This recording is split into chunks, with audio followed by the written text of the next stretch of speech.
On the night of March 20th, 2024, at exactly 11:08 p.m., the 999 emergency call center in London received a distress call. On the other end of the line was an American international student who identified himself as Joshua Michaels. His voice sounded somewhat urgent as he reported to the dispatcher that at an apartment on Manor Park Road in the Leighton area, a Chinese woman was seriously injured, in critical condition, and needed an ambulance immediately. The dispatcher followed protocol and attempted to gather more detailed information about the incident, but the man on the other end of the line responded in a hesitant manner, his words fragmented and difficult to understand. He stated that he had already left the scene and added that he had been attacked by this woman. Hearing this, the dispatcher couldn't help but feel confused, since the person reported as the seriously injured victim was clearly this woman, so why was the attacker also her? Everything sounded contradictory and hard to explain. But before these questions could be asked, the man suddenly lowered his voice to barely a whisper and said, "It's too late to save her now, no one can save her anymore." As soon as he finished speaking, the other end of the line went suddenly silent. He had hung up. The dispatcher immediately called back the phone number, but the busy signal indicated that the other party was on another call.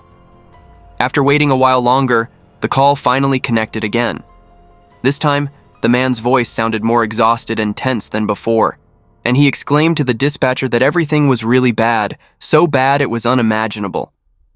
The dispatcher patiently questioned him multiple times, trying to gather more specific information about what had happened, and finally the man revealed that a very serious knife attack had occurred at the scene, and the current situation was very bad. Hearing this, the dispatcher hurriedly asked, "What about you? Are you injured?" The man replied that she had attacked him, but he only had a few minor scratches on his body. Nothing serious. Recognizing this as a dangerous incident requiring urgent response, the dispatcher quickly coordinated with the ambulance unit and local police department, dispatching forces in the middle of the night to the apartment building where the incident occurred. However, since the caller didn't provide a specific apartment number, the officers could only ask surrounding residents which apartments had female occupants. The officers then noticed that apartment 5 had its lights on, but no one answered despite repeated knocking. Neighbors confirmed that a Chinese woman lived there, matching the victim's identity mentioned by the caller. So the officers forced their way into apartment 5. Upon entering the apartment, they discovered that the lights in the living room, hallway, and kitchen were all on. But strangely, there was no sign of anyone inside. The officers continued moving through the living room area, approached the closed bedroom door, and pushed it open to enter. Inside the bedroom, it was completely dark. The lights weren't on, but thanks to the light coming in from the hallway behind them, the officers could make out a human figure lying motionless on the floor. This person was lying face up, their head resting against the drawn window curtains, while their legs were stretched out toward the bedroom entrance. One officer immediately reached for the light switch in the bedroom, and only then did the scene inside become clearly visible before their eyes. Lying on the carpeted floor was a young woman, her entire body covered in blood in an extremely tragic image. Her face was covered with dried blood stains, and the carpet beneath her had also been soaked through with blood in a large area. The blood that had flowed out was concentrated mainly around the head area and the shoulder and neck region of the victim, while on the nearby wall there were numerous blood spatters. Because so much blood had flowed from the facial area, covering almost all the features, at that moment the officers couldn't identify the face of this unfortunate woman. However, identifying the victim's identity didn't take too long. Based on the rental registration information for this apartment, police quickly searched and confirmed that the unfortunate woman lying on the bedroom floor was named Wang Jie, 31 years old this year, an international student from China. She was enrolled in a master's program at Goldsmiths College, University of London, a school just about 2 miles from the apartment where she lived. After conducting the autopsy, forensic experts made important findings about the cause of death. On Wang Ji's face, there were 2 stab wounds that penetrated deep into the head area, and this was the direct cause of her losing too much blood leading to death. Additionally, when examining the victim's neck area more closely, the experts also discovered clear bruising from being pressed with strong force, indicating that before death, Wang Ji had been strangled continuously by someone for a certain period of time. From what was collected at the scene, police could determine that Wang Jie had undergone an extremely cruel and brutal attack before taking her last breath, and most likely she had been murdered right in her own bedroom. What was notable was that when conducting a search of the entire apartment, police found no signs of forced entry from outside. No broken windows, no picked locks. Everything remained intact as normal. Additionally, the weapon used to cause the fatal wounds on Wang Jie's face was not found anywhere in the apartment or surrounding area. Based on these factors, police made an initial assessment that this was very likely a murder committed by someone known to the victim. To search for more clues to aid the investigation, police wanted to check Wang Jie's mobile phone. However, despite searching every corner of the apartment, they couldn't find her phone anywhere. Because of this missing important source of information, police hit a temporary dead end, with no way to contact any acquaintances or relatives of the victim to assist with the investigation. In this situation, the only person who could provide information about the incident was Joshua, the man who had called the police that evening. Police immediately made contact and went to Joshua's residence. He was living at the California Building, a location just about 1 mile from the crime scene. This was one of London's upscale residential areas, where rent was extremely expensive and the living environment was rated as very good. Young people who could afford to live here typically came from wealthy families with comfortable financial conditions. Police arrived at the apartment and met directly with Joshua, the man who had called to report the incident earlier. What caught the officers' attention was that his demeanor appeared quite calm and composed, showing no signs of panic or anxiety, as typically seen in people who had just witnessed or been involved in a serious incident. He also showed no objection or discomfort at the appearance of police at his residence. During the initial contact, the officers noticed that Joshua had some wounds on his neck area. When asked about the origin of these wounds, Joshua explained that they were the result of being attacked by Wang Jie earlier that evening. However, when the officers wanted to probe deeper into the conflict between him and Wang Jie, wanting to know what had actually happened between them to lead to the current situation, Joshua suddenly became silent. He shut his mouth and wouldn't say another word, firmly refusing to reveal any details about what had occurred. This uncooperative attitude and suspicious silence from Joshua clearly raised the officers' suspicions about him.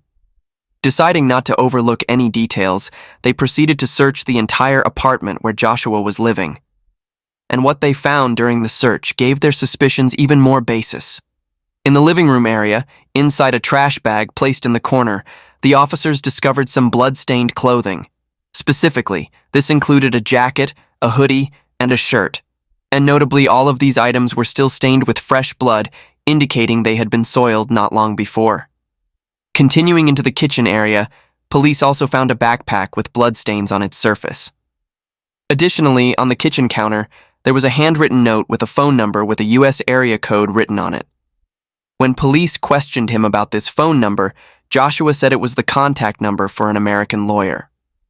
Following standard investigative procedures, police confiscated Joshua's mobile phone for examination. When reviewing the call history on the device, they discovered that during the time before police arrived at his apartment, Joshua had continuously made numerous calls to his father, as well as the lawyer whose phone number he had written on the note in the kitchen. Not only that, when checking the WhatsApp messaging application on Joshua's phone, police also noticed that the entire message history between him and Wang Jie had been completely deleted. Faced with such a series of suspicious evidence laid out before them, from the blood-stained clothing in the trash bag, the blood-stained backpack, to contacting a lawyer in the middle of the night and deleting all messages with the victim, police hardly needed to hesitate or consider further before immediately deciding to arrest Joshua. While carrying out the arrest procedure, an officer asked him directly whether he knew why he was being arrested. Joshua replied calmly, "Yes, I know, but things aren't as they appear on the surface." After completing the arrest, police sent the blood-stained clothing and backpack collected from Joshua's apartment to the laboratory for DNA testing. The analysis results showed that all the blood stains appearing on the clothing and backpack were confirmed to be the blood of the victim Wang Jie. This was extremely important physical evidence, almost directly linking Joshua to the murder scene. However, despite facing such a mountain of evidence against him, Joshua maintained absolute silence, not uttering a single word about what had actually happened on that fateful night. Faced with complete non-cooperation from the suspect, police had no choice but to rely on modern technical means to search for answers themselves. They used specialized tools to recover the entire message history on the WhatsApp application that Joshua had deliberately deleted earlier, attempting to find the truth behind Wang Jie's death. Joshua Michaels was 25 years old that year, a U.S. citizen, born in 1999 in Chicago. He came from a financially comfortable and well-educated family. Joshua's father held the position of vice president of sales at a company in the United States, while his mother was a graphic designer who also worked as a photographer. In the family, Joshua was the youngest child and had an older brother. The whole family lived in a house in the suburbs of Chicago, valued at approximately $600,000. Regarding his educational and career path, in 2018, Joshua enrolled at DePaul University pursuing a major in cinematography and film production. He completed his program and graduated in 2022. After graduation, Joshua began working as a freelance video production assistant, accumulating some practical experience in cinematography and video content production. However, deep down, Joshua always harbored greater ambitions. He wanted to become a real film producer rather than just remaining an assistant, which is why he was never truly satisfied with his current job. In September 2023, with the desire to pursue his passion and improve his professional skills, Joshua decided to leave the United States and move to London, the capital of England. There, he enrolled in a one-year master's program in film production at Goldsmiths College, University of London. Friends who knew Joshua all shared the observation that despite coming from a wealthy family with abundant material resources, he was actually quite easygoing, approachable, and never arrogant. Joshua often shared with people his dream of doing professional video production and making his own short films, and with such an educational background and passion, his future looked truly bright and promising. Notably, throughout his daily interactions with friends and people around him, Joshua had never once shown any signs or tendencies toward violence. For this reason, when they heard news of the incident, all his friends felt extremely shocked and could hardly believe that he could commit such a brutal crime. Joshua was also quite active online, having created accounts and been active on various social media platforms. Looking at what he posted, one could see the image of a young man who always dressed neatly and tidily, living an artistic lifestyle. He particularly enjoyed using drones to film aerial footage and had shared quite a few videos documenting his travels as well as moments from his daily life online. Overall, the impression Joshua left through these social media accounts belonged to the typical image of a middle-class American young man, educated, passionate, and actively enjoying life. When he arrived in London and entered Goldsmiths College, while completing registration and receiving his student ID, Joshua had the opportunity to meet Wang Jie. This Chinese girl left a very good first impression with her enthusiasm and openness in communication.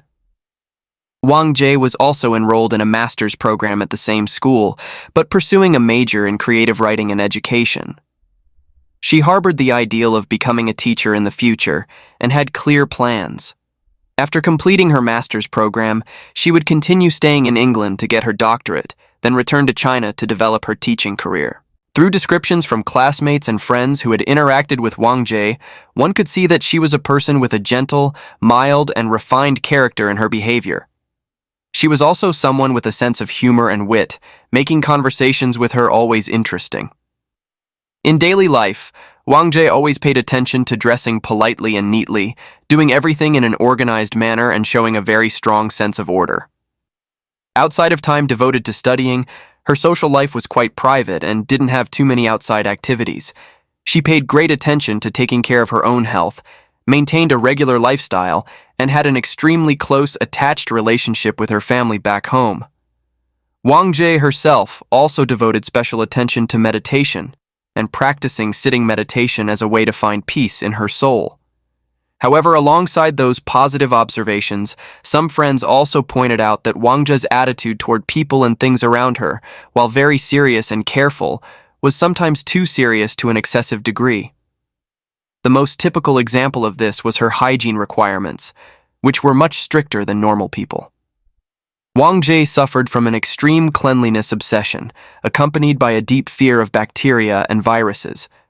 When she first arrived in London and was preparing to move into apartment 5, Wang Jie spent several days just cleaning, scrubbing, and bleaching every corner of the apartment. And even after moving in, she rarely ever invited anyone to her private space. In daily communication situations with others, Wang Jie also showed unusual sensitivity to details related to hygiene. She always carried disinfectant products with her, and every time she touched any public object, she would carefully clean and disinfect her hands immediately. It could be said that Wang Jie's level of cleanliness obsession far exceeded normal standards by many times. And what's notable is that this obsession and fear of hers didn't just stop at ordinary aspects of life, but later extended and deeply affected even her intimate relationships.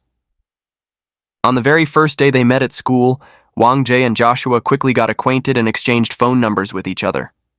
The first impression Wang Jie left in Joshua's eyes was extremely positive. He felt that this Chinese girl was sweet, enthusiastic, and had a lively, approachable personality. In the months following that first meeting, the two began frequently texting back and forth and occasionally arranged time to meet in person in real life. From the time the two became acquainted until the incident occurred, that period lasted a total of 7 months. Throughout this time, they only met in person about 9 to 10 times, while most of the time they only maintained contact and communicated through text messages online. Through their conversations, Joshua gradually realized that Wang Jie seemed to be searching for something more serious. She wanted to find a life partner who truly had spiritual and emotional resonance. However, on Joshua's side, he only wanted this relationship to be something light and comfortable. One notable thing was that both of them were very in sync about keeping this relationship secret. Neither of them introduced the other to their friends or acquaintances. They only quietly maintained an ambiguous, unclear relationship that was completely private from the outside world. In the early stage, the two seemed quite compatible with each other, and both text conversations and in-person meetings brought joy and interest to both sides. Because of this ease and comfort, just about a month after getting to know each other, the relationship between them began to gradually progress toward greater intimacy. During October and November 2023, Joshua invited Wang Jie to his apartment to visit and hang out.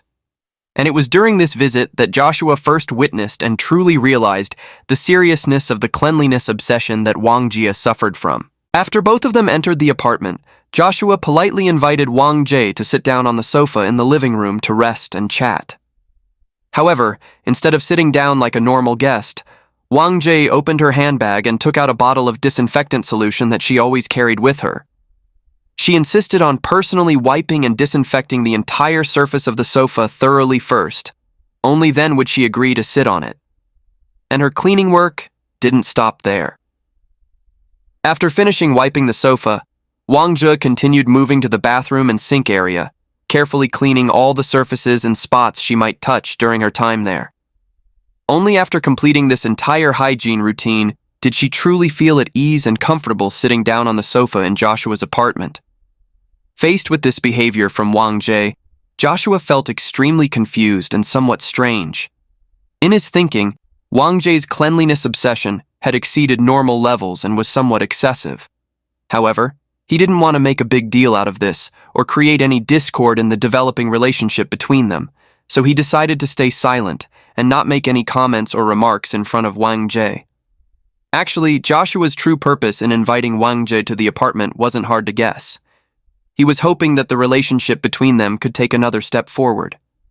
However, when he began hinting and expressing this intention to Wang Jie, she made a request that before the two of them could progress to a physical relationship, she needed to see Joshua's infectious disease test report to ensure that there was no risk of sexually transmitted disease between them. This was the first time in Joshua's life that a woman had made such a request of him. He felt this was truly unreasonable and unacceptable. Instead of accommodating Wang Jie and going to get tested as she requested, Joshua began acting cold and distant toward Wang Jie, essentially abandoning her completely for 3 whole months without ever initiating contact or meeting. During this time, Joshua didn't give up pursuing or having relationships with other women because of her. After a Christmas party held at school, he had a one-night stand with a female classmate. Not stopping there, he was also simultaneously maintaining a sexual relationship with another woman. It could be said that during this period, Joshua had almost completely forgotten Wang Jie's existence. Unfortunately, Wang Jie didn't know Joshua's true thoughts. She was still lost for a time in the gentleman image he had constructed. Actually, from the very beginning, Wang Jie's attitude toward the relationship had been much more serious than Joshua's. She perhaps thought Joshua would be her destiny. Because of this, throughout the period of being treated coldly and abandoned by Joshua, Wang Jie had to endure enormous emotional and mental damage. In January 2024, in a creative writing assignment at school, Wang Jie wrote that inside her was like a volcano smoldering and about to erupt at any moment. Joshua's indifferent and cold attitude had made her feel extremely disappointed, while also arousing an anger that was hard to suppress. Moving into February, the situation still hadn't changed. Joshua still hadn't initiated contact or tried to meet Wang Jie. Faced with this prolonged silence, Wang Jie decided to take action herself to recapture Joshua's attention. She proactively suggested that the two should take another step forward in their relationship, setting aside the testing requirement she had previously made. On February 23, 2024, Wang Jie proactively texted Joshua, frankly saying that they should have sex. Receiving this message, Joshua, of course, happily agreed immediately without hesitation. Afterward, Wang Jie sent him a detailed guide of steps to follow, including how to enter her apartment, what body cleaning procedures to follow before entering the bedroom, and clear confirmation that protection must be used during intercourse to ensure safety. This time, Joshua showed himself to be very obedient and strictly followed all the instructions Wang Jie gave. He followed the directions to enter the apartment, then carefully showered and cleaned his body, only then entering Wang Jie's bedroom. As for Wang Jie, she had prepared beforehand, had changed into lingerie, and was waiting for him in the bedroom. During intercourse, Joshua used protection as agreed. However, an unexpected incident occurred when midway through the condom unexpectedly slipped off. Worried about possible consequences from this incident, Joshua advised Wang Jie to take emergency contraception as a precaution. And the next day, he even carefully gave Wang Jie a pregnancy test to make absolutely sure she hadn't become pregnant from the previous night's incident. Previously, Wang Jie had shared with Joshua that she didn't like children at all, and she had decided she would never have children in her life. On Joshua's side, he also had no intention of becoming a father at age 25. Therefore, on this point, both of them completely agreed and had no disagreement or conflict whatsoever. However, ironically, after this first sexual encounter, instead of helping them become closer and more intimate, as one would typically expect, everything began going in a completely opposite direction, gradually progressing toward another extreme. Just a few days after that encounter, Wang Jie happened to discover a small red spot appearing on her skin. She observed carefully and noticed that the skin at this red spot seemed drier than the normal skin surrounding it, looking like some kind of rash or skin irritation. With her fear of bacteria and viruses already deeply ingrained in her subconscious, Wang Jie immediately associated it with the worst possibility. She began suspecting that she had very likely been infected with some kind of sexually transmitted disease by Joshua during their recent encounter. Without hesitating another second, she immediately sent Joshua a message demanding that he go get tested immediately to clarify everything. When he received the worried message from Wang Jie, Joshua initially thought that perhaps the situation was truly serious, so he decided to personally go to Wang Jie's apartment to check on her condition.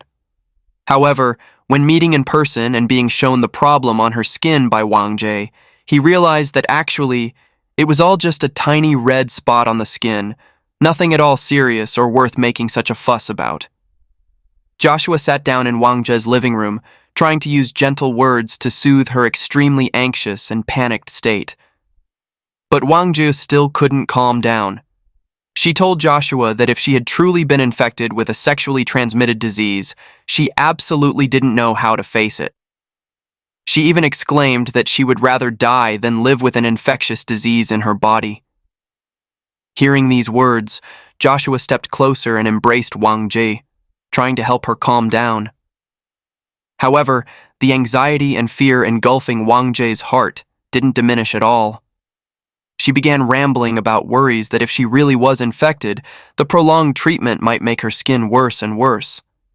Faced with these concerns that he considered baseless, Joshua felt extremely confused and unable to understand.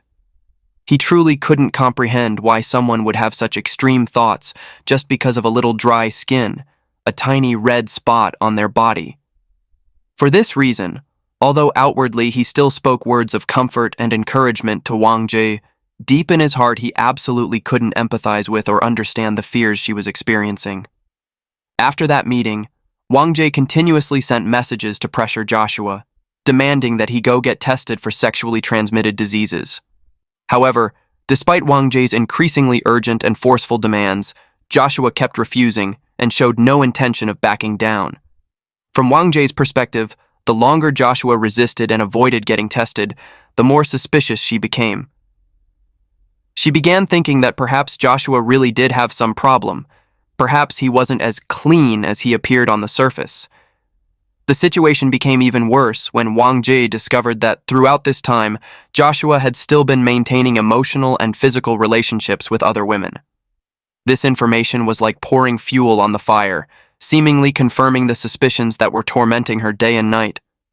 Wang Jie felt she had been blatantly deceived, that Joshua had never truly been serious with her, and from this feeling of betrayal, a deep hatred toward Joshua began forming and growing in her heart.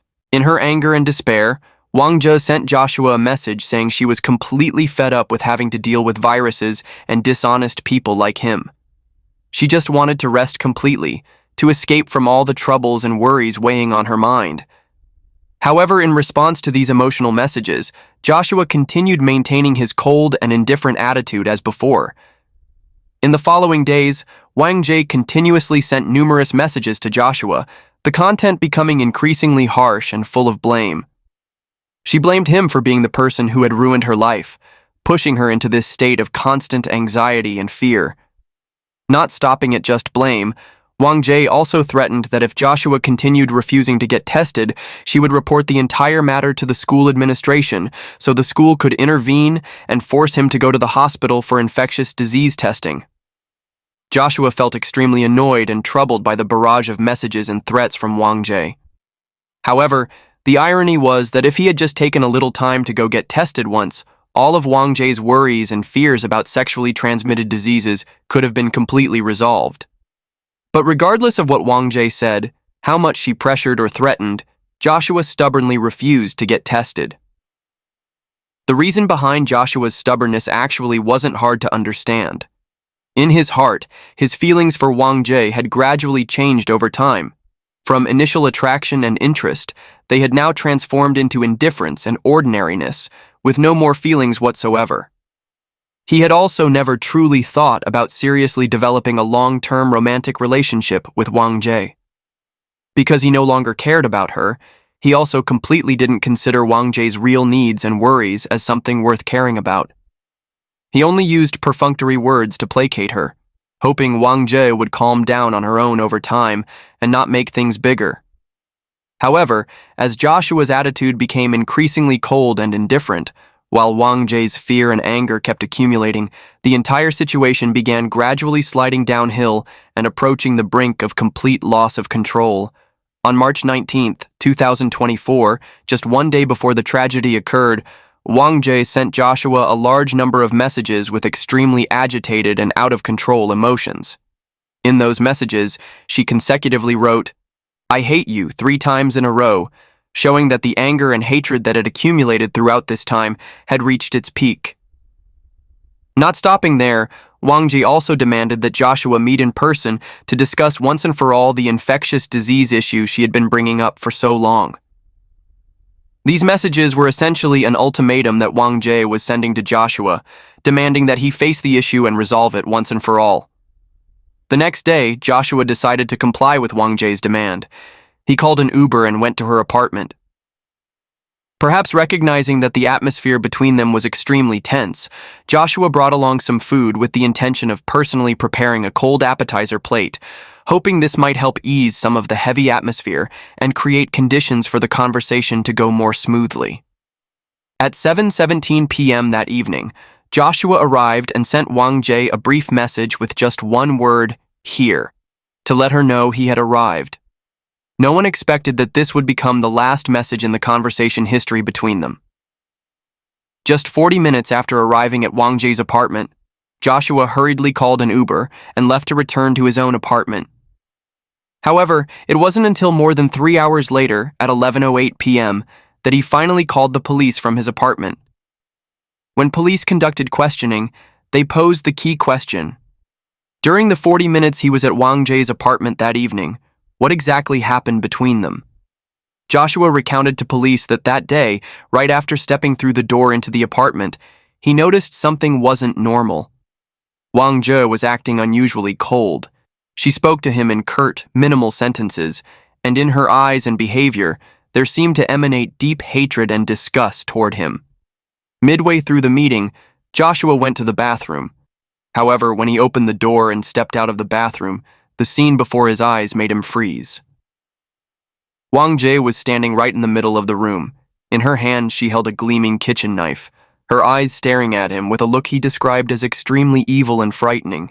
Joshua recounted that he felt a wave of fear immediately. And right after that, without giving him time to react or say anything, Wang Jie went crazy, charging straight at him with the knife. In that panicked moment, Joshua instinctively quickly reached out to grab Wang Jie's wrist tightly, trying to stop and force her to halt. The two began scuffling and wrestling with each other, the knife in Wang Jie's hand moving dangerously back and forth between them during the struggle. During that chaotic wrestling, Joshua saw Wang Jie's face get cut with a wound. Blood began flowing and quickly stained her entire face red. He used all his strength to shake Wang Jie's arm forcefully, and finally the knife slipped from her hand, falling to the floor. Both of them, almost simultaneously, lunged for the knife lying on the ground. Joshua was quicker and grabbed the knife handle, while Wang Jie grabbed the sharp blade. He pulled hard to wrench the knife away, and in the moment he turned around, he saw a blood-red face coming close toward him. Joshua recounted that at that moment, he was terrified by that frightening image, and by natural reflex, he swung his arm to push Wang Jie away, and it was that swinging motion that caused the knife point to accidentally stab into Wang Jie's cheek. She groaned in pain and staggered backward, which allowed Joshua to escape from that dangerous situation. Joshua insisted to police that he absolutely had no intention of attacking Wang Jie. Everything that happened was just instinctive self-defense. His only purpose was to make Wang Jie stay away from him. However, police couldn't easily believe a one-sided account from his mouth. Not even discussing the fact that the story Joshua told had many contradictory points and holes that were hard to explain, just one simple question was enough to raise a big question mark about the credibility of his testimony.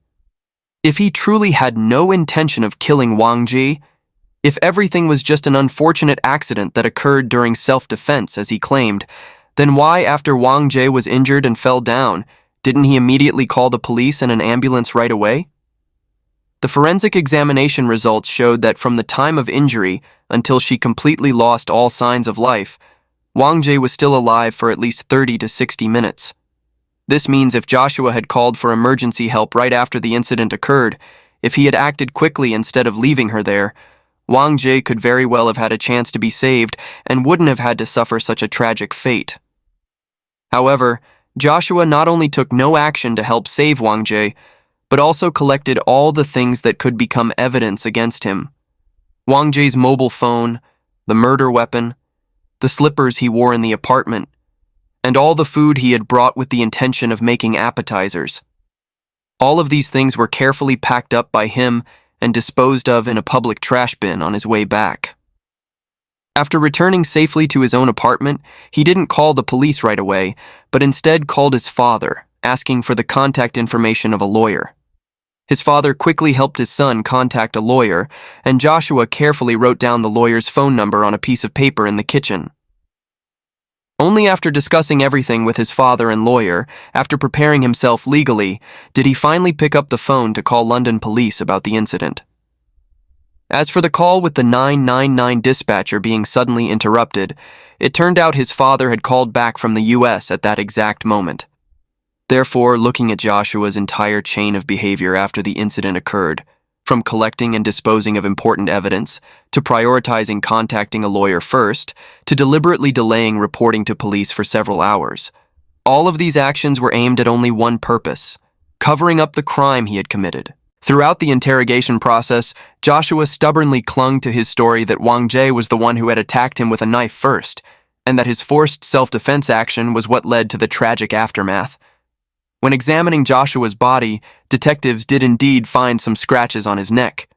However, upon closer observation, they noticed these wounds were all very shallow and not deep at all, nothing like the type of wounds caused by a sharp knife during intense wrestling and struggling between two people. Instead, these scratches looked more like light scratches left by fingernails, possibly the result of Wang Jie trying to resist desperately while being attacked. Not only that, when cross-referencing with physical evidence at the scene, Joshua's story revealed even more inconsistencies. The wounds on Wang Jie's body, the arrangement of objects at the crime scene, as well as the distribution of bloodstains on the floor and walls, were all inconsistent with the details he described. Forensic experts, after careful analysis, pointed out that the two stab wounds on Wang Jie's face were both concentrated in the upper half of the face, and what was particularly important was that the angle of both stab wounds went from top to bottom, while the stabbing force used was very strong and decisive. Based on these findings, prosecutors made the assessment that the two fatal wounds on Wang Jie's face could not possibly be the result of an accident that occurred during the two people's struggle as Joshua claimed. Instead, they clearly came from a deliberate and actively executed attack. Analysis of bloodstains at the scene showed even more important details. After being stabbed the first time, Wang Jie still had enough strength to move position, trying to escape, but afterward she fell to the floor. And the clear bruising on her neck proved that even after being stabbed, she continued to be pressed down continuously, causing her to suffocate. Joshua admitted that he had used his forearm to press down on Wang Jie's neck, but he argued that this action was only intended to control her during the chaos, absolutely not intending to kill her. He also claimed that he only pressed on Wang Jie's neck for a very short time, only 15 to 20 seconds.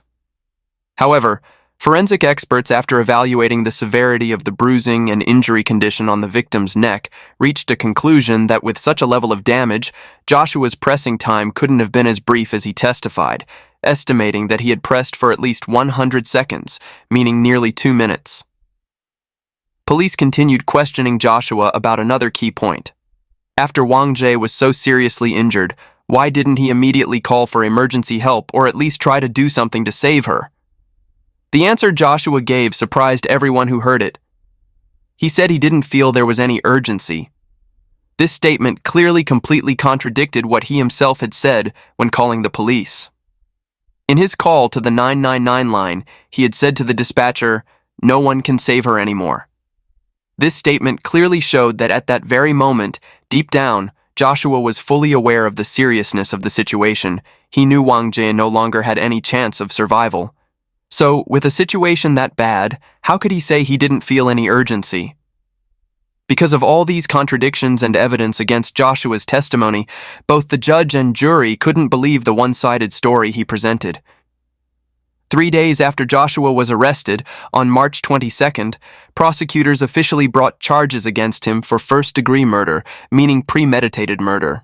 A few days later, during the continued investigation, police found Wang Jie's mobile phone at a landfill in the Leighton area of East London. 1 month after the incident occurred, on March 23rd, Joshua first appeared in court at Bromley Magistrates Court to conduct initial legal proceedings. After a lengthy investigation and case preparation process, on December 8, 2025, Joshua formally went on trial at the Old Bailey Criminal Court. After 16 hours of discussion and careful consideration of all evidence and arguments from both sides, the judge and jury reached a final verdict. Joshua was guilty of murder. According to British law, once a murder conviction is established, the judge is required to sentence the defendant to life imprisonment. The convicted person must serve at least 25 years in prison before being able to apply for pardon or be considered for conditional release. The judge announced that regarding the specific sentencing decision for Joshua, he would wait until both the family of victim Wang Jie and Joshua's parents were present in court, then choose an appropriate day to officially pronounce the sentence. When hearing that his guilty verdict was confirmed, Joshua first clutched his chest, then held his head in both hands, appearing to be in great distress. His parents sat in the gallery, also watching their son with expressions of anguish. Looking back at Joshua's entire chain of behavior and conduct from beginning to end in this case, one could clearly see he was a typical example of a selfish person, always putting himself at the center of everything and never wanting to take responsibility for his actions. From the moment Wang Jie began suspecting that he might carry a sexually transmitted disease and repeatedly demanded he get tested, Joshua could have easily resolved all the worries and conflict between them simply by going to get tested. However, he stubbornly refused, despite Wang Jie having begged, pressured, and even threatened many times. His stubbornness and indifferent attitude of not wanting to compromise caused the relationship between them to become increasingly tense and escalate to a point of no control. And the cruelest irony of all was that Wang Jie had absolutely no infection of any kind. She was completely healthy and clean. As for that tiny red spot on her skin, it turned out to be just a common side effect from taking emergency contraception after her encounter with Joshua. And that is today's case. Thank you for watching and see you in the next videos.